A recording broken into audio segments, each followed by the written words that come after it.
Le journal avec Fatou Kinedem, le bâtonnier de l'Ordre des avocats du Sénégal déplore le déficit de confiance des citoyens à l'égard de la justice. Une situation qui, selon lui, jette le soupçon sur l'institution judiciaire. Maître Mamadou Seck intervenait lors de la rentrée solennelle des cours et tribunaux dont le thème portait sur protection des usagers dans le système public. Je vous propose de l'écouter.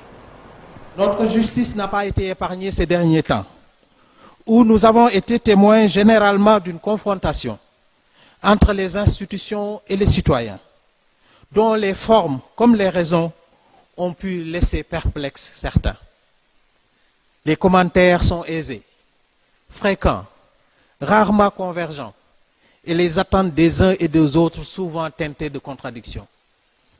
Quand les réseaux sociaux cherchent à s'imposer au droit et à la justice, quand le principe même d'autorité est rejeté, quand le triomphe de droits subjectifs illimités est revendiqué avec âpreté sur des bases à géométrie variable, quand les décisions de justice sont aussitôt contestées, voire vilipendées, quand les juges sont psychologiquement menacés ou considérés comme des adversaires politiques, les acteurs de la justice sont interpellés au plus haut point pour que la justice ne tende pas à devenir le patient de son propre système judiciaire. Qu'il soit à tort ou à raison, le déficit de confiance et la défiance des citoyens à l'égard de leur justice jettent de façon dommageable le soupçon sur une institution qui ne le mérite pas et qui doit être respectée.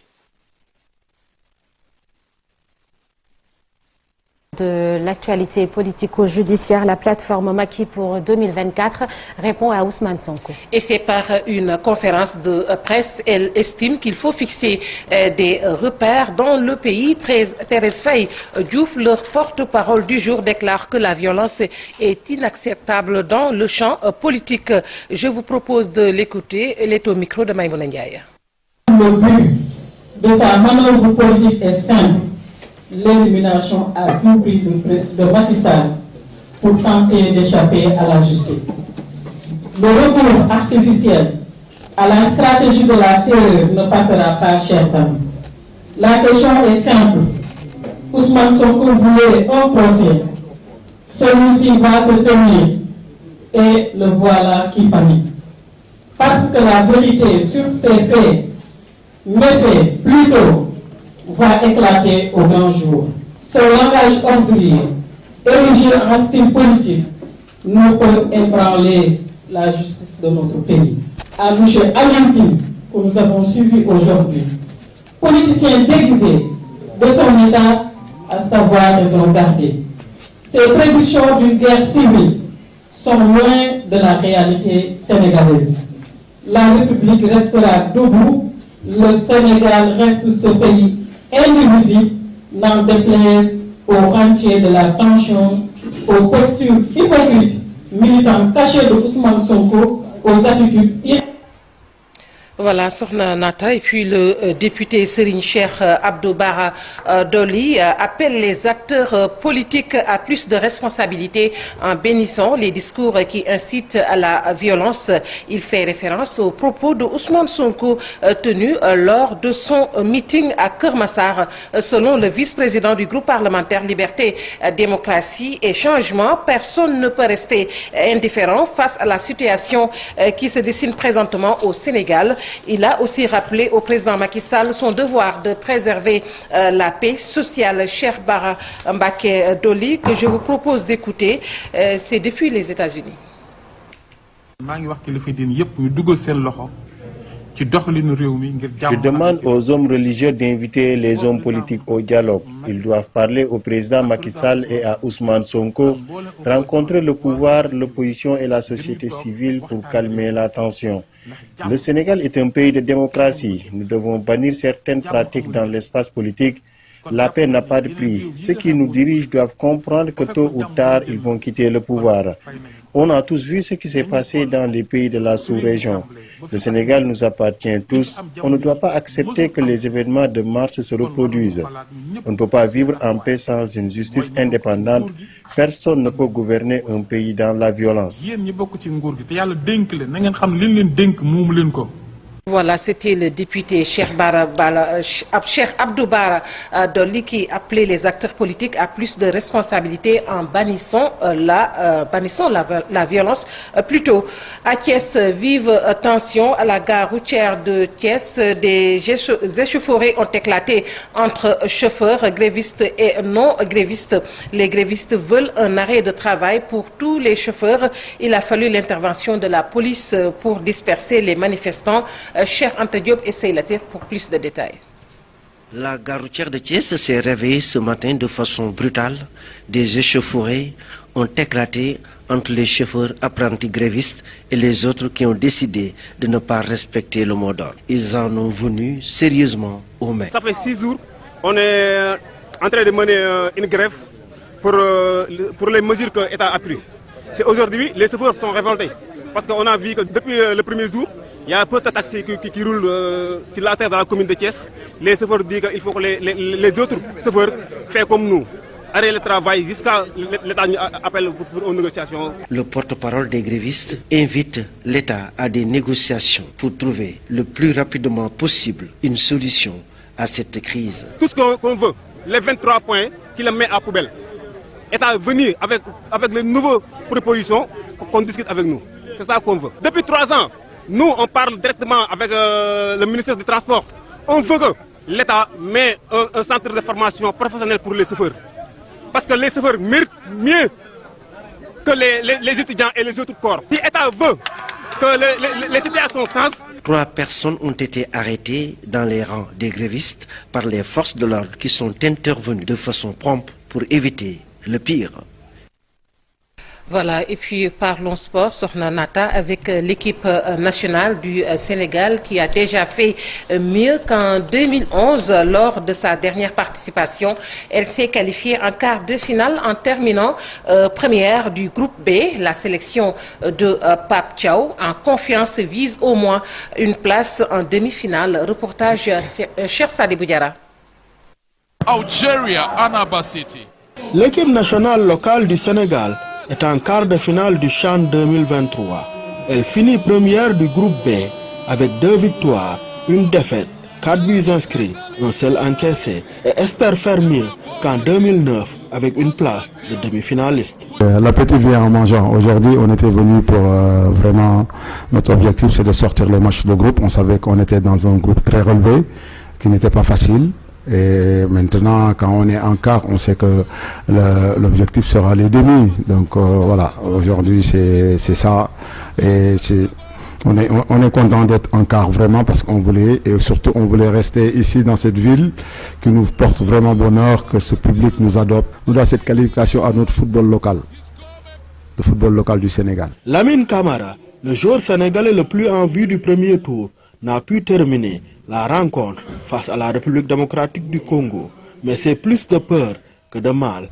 Ouais, Lamine, c'est un joueur très très important pour nous. Donc quand on a vu qu'il avait pris un coup en première mi-temps, on voyait qu'il boitait un tout petit peu. Mais après, c'est vraiment, ces gamins, ce sont des patriotes parce qu'il a voulu vraiment jouer ce match et terminer.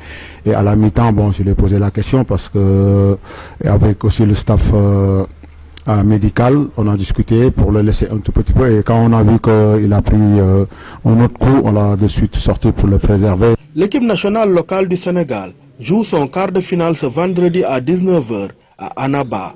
Sur sa route, le vainqueur du groupe D que se disputent l'Angola, le Mali et la Mauritanie. Et nous terminons avec Pape Makhtar Sarr vers la Catalogne. Une offre déjà avancée. Le jeune milieu de terrain sénégalais intéresse le club catalan de Barcelone. Reste à savoir si Tottenham envisage de laisser filer son champion d'Afrique qui commence à grappiller quelques minutes en Premier League. Nous font savoir nos confrères de Seneweb. Sokhna Nata, c'est tout pour les actualités nationales. Merci beaucoup Fatou Kinedem. Et l'actualité nationale revient tout à l'heure. Ce sera en Wolof sous forme de brève. Au moment où l'on parle d'un jeune homme qui a été enlevé le week-end dernier en Casamance, ce 24 janvier, nous reviendrons sur les événements qui ont coûté la vie à quelques militaires sénégalais. L'année dernière, c'était au cours d'affrontements entre des éléments de la MISEGA, la force militaire de la CEDEAO en Gambie, et des éléments du MFDC. Et ce sera également le sujet de la rubrique de Marcel Farba Maroun, un jour une actu. Il parlera essentiellement des opérations de l'armée sénégalaise dans le sud. La presse du jour sera passée en revue par Cher Diop. La météo, c'est l'affaire de Oumy-Samb. Et ce mardi, de quoi est-il le nom? Nous irons à la découverte d'un quartier de Guédiawaye. Tout de suite, l'actualité internationale.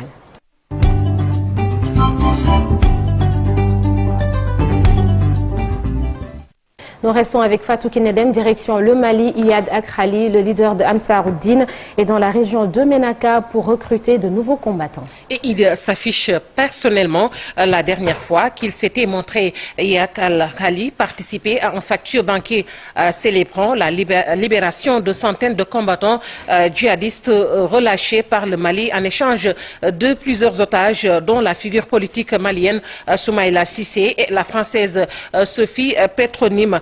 C'était en octobre 2020. Cette fois, Iyad Al-Ghali s'affiche avec plusieurs notables Touaregs qui prêtaient allégeance dans la région de Ménaka au cours d'une réunion qui se serait tenue samedi dernier.